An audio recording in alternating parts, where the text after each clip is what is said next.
अवधूत चिंतन श्री गुरुदेव दत्त. श्री स्वामी समर्थ. जय जय स्वामी समर्थ. स्वामी भक्त हो. स्वामींचा प्रकट दिन आहे आणि आपल्याला त्यासाठी स्वामींचं पारायण करायचं आहे. तर ते 7 दिवसाचं पारायण आपण कसं करायचं या बाबतीत आज आपण बोलणार आहोत. आता पारायण करण्यासाठी मांडणी करणं आधी आवश्यक असतं. त्यासाठी मी एक चौरंग घेतला आहे. चौरंगाच्या खाली रांगोळी काढलेली आहे. त्याच्यावरती एक पिवळं वस्त्र किंवा लाल वस्त्र अंथरायचं आहे. त्याचा स्वामींचा फोटो, त्या स्वामींच्या फोटोला मी हार घातला आहे. अखंड दिवा लावलेला आहे. अगरबत्ती, तुपाचा दिवा, कलश, कलशात मी सुपारी, नाणं, 5 पानं, विड्याची किंवा आंब्याची पानं लावायची आहेत. त्याच्यात नारळ ठेवलेला आहे. प्रथम गणपतीची पूजा करून घेतली आहे. गणपतीला गूळ खोबऱ्याचा नैवेद्य दाखवलेला आहे. त्याच्यानंतर स्वामींची मूर्ती ठेवलेली आहे. स्वामींच्या मूर्तीच्या खाली मी थोडेसे तांदूळ ठेवले, त्यावर स्वामींची मूर्ती ठेवलेली आहे आणि नंतर विडा ठेवलेला आहे. विड्यावर मी सुपारी, नाणं, हळकुंड, बदाम आणि खारीक असं ठेवलेलं आहे आणि स्वामींची पंचोपचार पूजा करून आपण स्वामींच्या पारायणाला सुरुवात करायची आहे.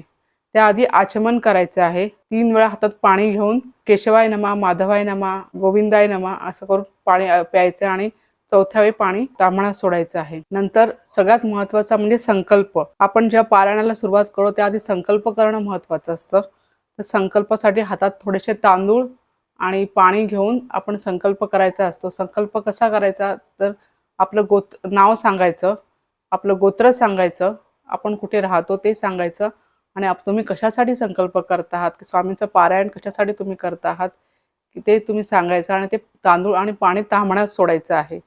हा तुमचा झाला संकल्प. आणि तुम्ही कुठली पोथी वाचणार आहात तेही तुम्ही सांगायचं आणि किती दिवसाचं पारायण करणार आहात तेही तुम्ही सांगायचं आहे. मुख्यतः स्वामींच्या पारायणामध्ये श्री गुरुलीलामृत ही पोथी जास्त करून त्याचं पारायण केलं जातं.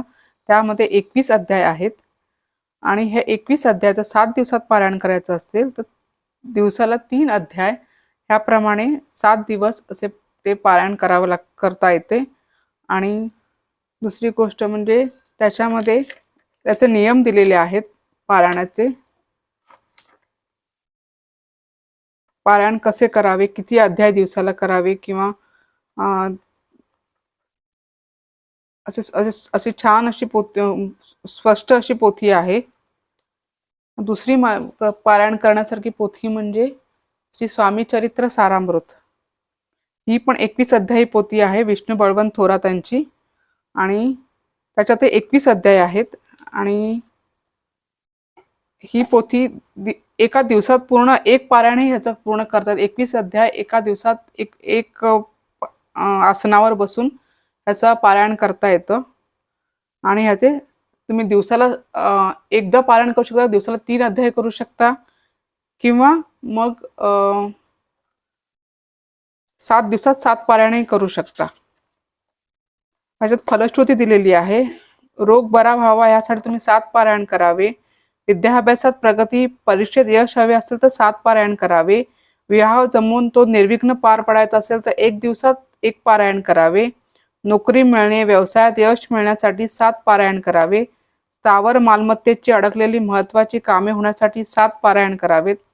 अशी श्रद्धापूर्वक हे पाठ केल्याने आपल्याला त्याचं योग्य ते फळ मिळते. आणि हे रोजच्या वाचनातही तुम्ही रोज 3 अध्याय असे 7 दिवसात 7 अध्याय करू शकता. तिसरी आता माझ्याकडे पोथी आहे ती म्हणजे स्वामी समर्थ सप्तशती. ही 10 अध्याय पोथी आहे. श्री दत्तावधूत महाराजांनी लिहिलेली ही पोथी आहे. वनिता बुक्स जी मुंबईला त्यांचं ऑफिस आहे लोअर परेलला, तिकडनं ह्या पोथ्या मिळतात आणि खूप प्रभावी आणि खूप सुंदर पोथी आहे. 10 अध्याय ह्याच्यात आहेत आणि प्रत्येक अध्यायामध्ये 70 ओव्या आहेत. असे करून 700 ओव्याची सप्तशती ही आहे आणि ही एका आसनावर बसून 1-2 तासात ही पोथी पूर्ण होते आणि तुम्ही ह्याचं 7 दिवसही याचं पारायण करू शकता आणि खूप प्रभावी आणि लोकांनी यांचे खूप अनुभव पोथीच्या सुरुवातीला लोकांनी अनुभव दिलेले आहेत की ही पोथी वाचल्याने त्यांना काय त्यांचं जे फायदे झाले ह्याचे त्यांनी अनुभव दिलेले आहेत. त्याच्यानंतर मग पहिला अध्याय सुरू होतो. असे 10 अध्याय आहेत.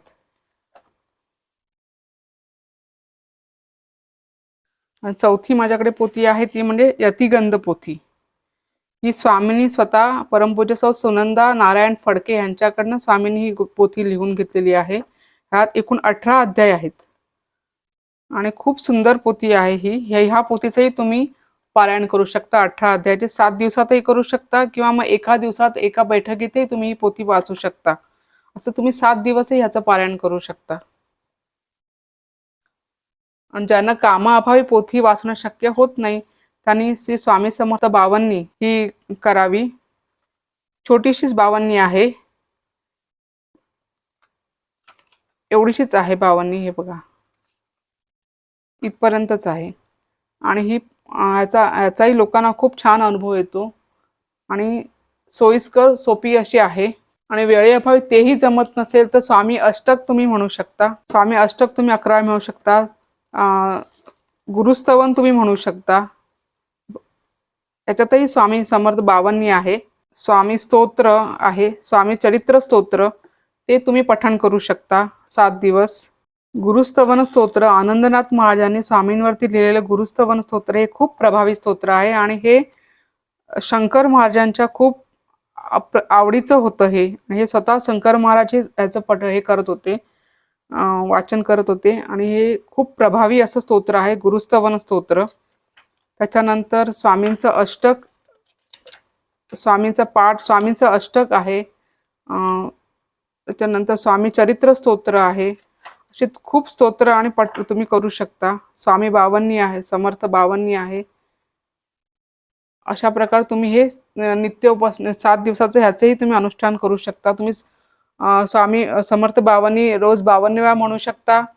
त्याच्यानंतर तुम्ही स्वामी समर्थ बावन्नी 52 वेळा म्हणू शकता किंवा मग अष्टक तुम्ही 11 वेळा म्हणू शकता. स्तोत्र कुठलेही स्तोत्र 11 वेळा म्हणू शकता.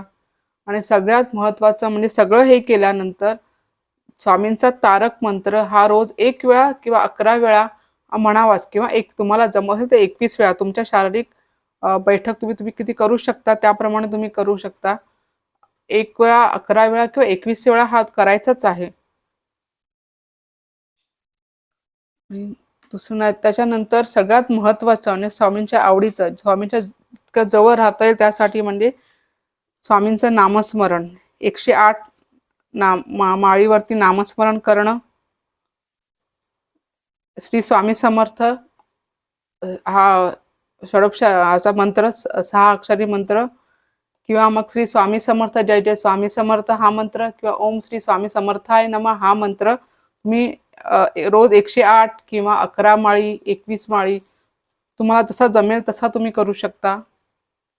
त्याच्यानंतर जर तुम्हाला माळीवर करणं शक्य नसेल तर आता बाजारात हे टेलिकाउंटर आलेले आहेत. ह्याच्यावर आपल्याला समजतं की किती आपल्याकडनं किती जप झालेला आहे, किती मंत्राचं आपण आपल्याकडनं अनुष्ठान जे जप करून घेतलेलं आहे, हे सगळं याच्यावरती आपल्याला मोजून ठेवता येतो, लिहून ठेवता येतात. ह्याच्यावरती आकडे येतात. आपण जसं मोजतो हे बोटात घातलं जातं असं आणि ते असं असं करून आपण नामस्मरण करता करता हे असं करू शकतो.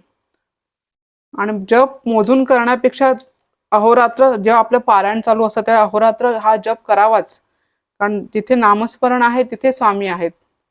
स्वामींच्या जास्त जवळ जायची इच्छा आहे त्यांनी स्वामींचं सतत नामस्मरण करावं.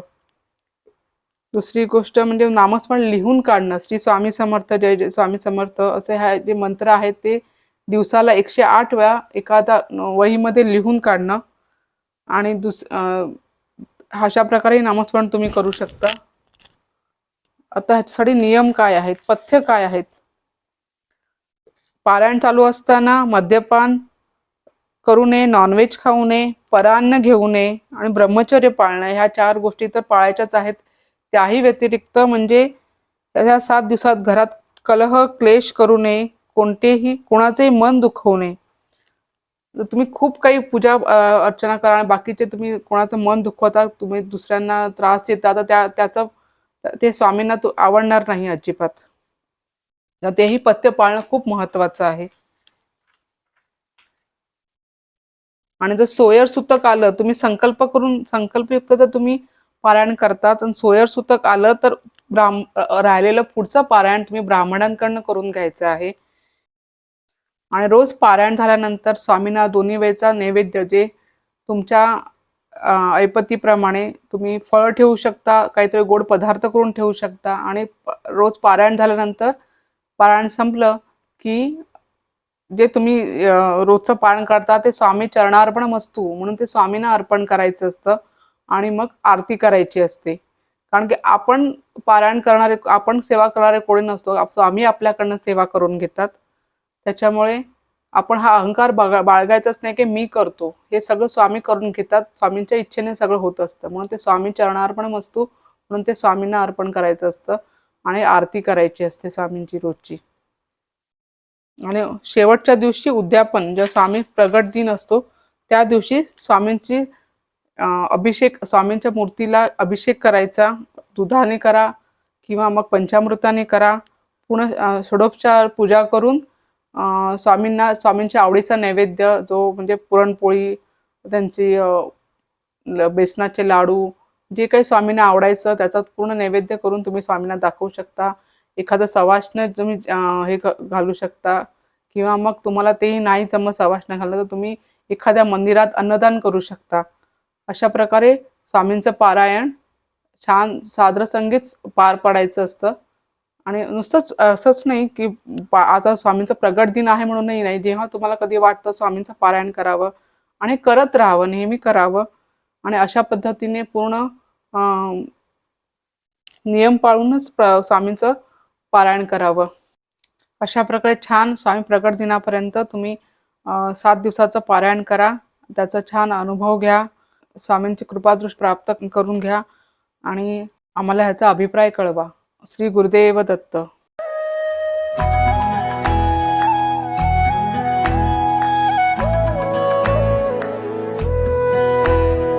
अध्यात्मावर अशीच माहिती मिळवण्यासाठी देव माझा चॅनलला सबस्क्राईब करा